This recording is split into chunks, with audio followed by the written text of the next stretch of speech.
300. And this, I'd be willing to go 2 on this. How about 3 for that one and 4 for this one? 3 on that and 2 on that, which is a total of 500. That's Right. the best I can do. So what do you think? Okay. Yeah? All right, yeah. Sounds good.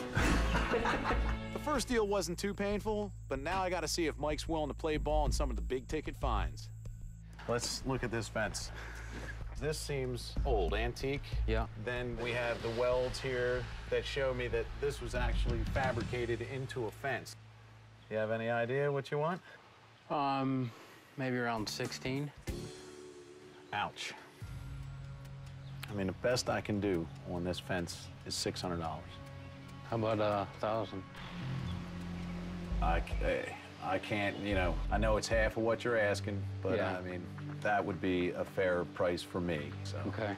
If Mike's prices on the historic stuff are gonna be this high, we got a big problem. Because that 1876 Manili bell from the church would be a great score, but only at the right price. The bell up there, it is a cast bronze, scrap weight right there. It's like $3 a pound. You got any thought on what you wanna? Probably around 3,300.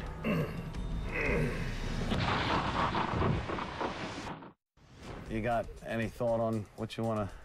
Probably around 3,300. I was thinking somewhere around 15. Probably 3 would be the lowest. All right, well, 3's a little rich for me, so I'm gonna have to back off of that.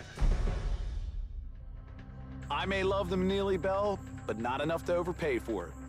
The good news is there's another older bell here, and the antique desk's in the schoolhouse. So this lands us in front of these school desks. Some people might look at this as damage. You know, I just look at that carvings. as history. Yeah. What are you willing to do here? I know you have a lot of desks. Would you do this row for 900 bucks? How about 1,000? 950? All right. Do 950? Yeah. Good deal. Okay. All right, I got one more thing to talk about. The school bell. I got up in there. Well, the only problem is it's so pitted. It doesn't have any markings on it, which hurts it. What would you do on that? 950? Oh, my lordy be. The best possible price I can do on that is, just because of condition, is $200. You'd be willing to budge? Budge a little bit. I can go down to 5. 5? Yeah.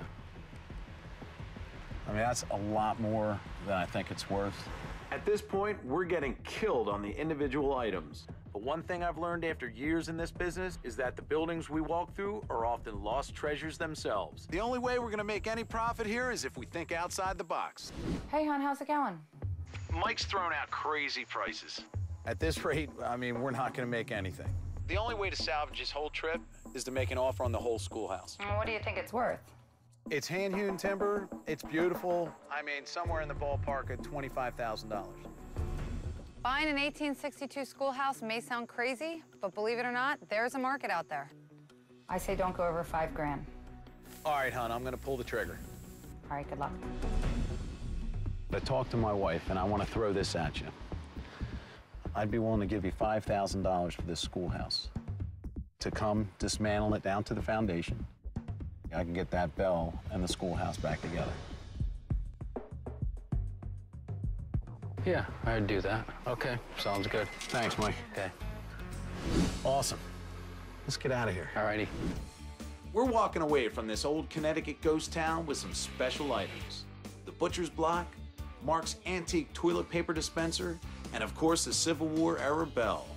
We're golden. Let it down. In a couple of months, we'll take a page out of Tom Cronenberger's playbook and take down the schoolhouse. Good job, brother. Good job. Good job, guys.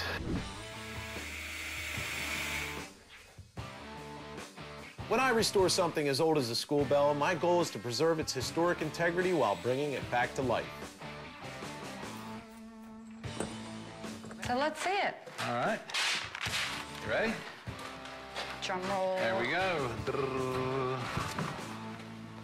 It looks amazing. I love it. Doesn't that look cool? Yes. I love that you didn't fill in the pits. It feels 200 years old.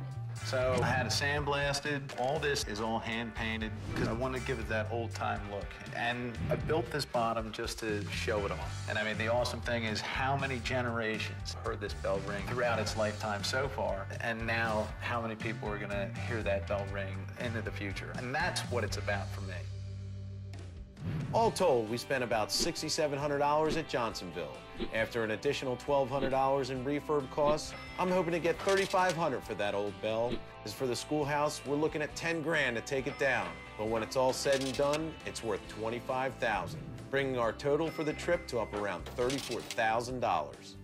More than that, we got a chance to pick up where Ray Schmidt left off and preserve a piece of American history for another generation. So can I ring your bell? You can ring my bell anytime, hon. Oh. That is the sound of history. Does history have to be so loud? What?